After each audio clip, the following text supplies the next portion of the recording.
Dobrý deň, dámy a páni, priatelia. Dnes vás chcem prvýkrát požiadať o pomoc nie pre sociálne slabé rodiny, ktorým, ako dobre viete, dlhodobo a adresne pomáhame, ale dnes poprvýkrát žiadam o pomoc pre politické hnutie, Slovenské hnutie obrody. A zároveň chceme reagovať na otázku jedného pána, ktorý mi píše a pýta sa ma, ako vie legálne pomôcť politickému hnutiu. Stávalo sa nám aj v minulosti, že ste nám poslali nejaké finančné prostriedky na činnosť a my sme ich museli vrátiť, pretože tam neboli dodržané určité zákonné postupy. V prvom rade chcem dať do pozornosti, že Slovenské hnutie obrody vzniklo priamo na ulici zberom podpisov. Nekúpili sme si subjekt a nepremenovali ho. Slovenské hnutie obrody je tvorené z ľudí, ktorí sú reálne zamestnaní. A všetko, čo robia pre Slovenské hnutie obrody a tým pádom aj pre vás, robia vo svojom voľnom čase, po práci a na úkor svojich rodín.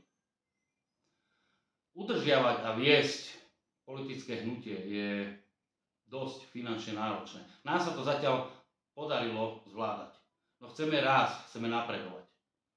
A keď to vedia progresívci alebo liberáli spojiť sa a pýtať finančné prostriedky na svoju podvratnú činnosť, tak my, vlastenci, ktorí robíme normálne podujatia pre vás, pre ľudí, robíme politiku, ktorá neuhne ani o milimeter z nášho hodnotového nastavenia, prečo by sme sa my o to nepokúsili? Už veľakrát ma kontaktovalo mnoho ľudí a nevedeli, ako sa dá reálne pomôcť politickému hnutiu. Dnes vám v krátkosti vysvetlím, že politické hnutie môžete podporiť finančným prostriedkom do 1000 eur, len tak, že pošlete finančné prostriedky z vášho účtu na účet nášho politického hnutia. Toto číslo účtu bude aj v popise tohto videa. A samozrejme musíte dať do poznámky pre prijímateľa vaše celé meno a priezvisko a adresu trvalého pobytu. Takto sa dá zákonným spôsobom pomôcť politickému hnutiu. Samozrejme tí, ktorí si vedia dovoliť poslať vyšší finančný príspevok ako 1000 eur, tam je to trošku zložitejšie, no všetko sa dá. A ja vám to veľmi rád vysvetlím.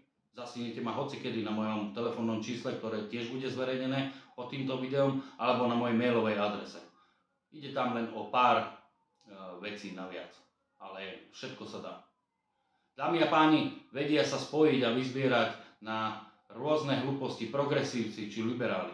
Prečo by sme sa nevedeli spojiť a vyzbierať my, normálni občania Slovenskej republiky, a prečo by sme nepodporovali stranu, ktorá nikdy neuhla ani o 1 mm.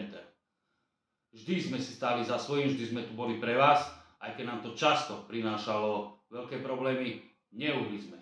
Zostali sme pevní v kolenách a stále sme tu. Mnohí, ktorí tu boli a tvárili sa pronárodne, už tu nie sú. A čo sa týka otázky ega, dámy a páni, myslím, že túto otázku sme v prezidentských voľbách o veľkom politickom egu vyvrátili ako jediný.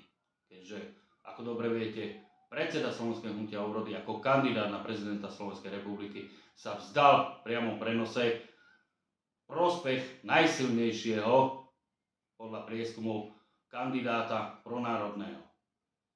Takže nie, žiadne ega, pracujeme, chceme sa spájať a chceme napredovať. A napredovať môžeme iba vďaka vám. Sme tu pre vás a spolu sme silnejší.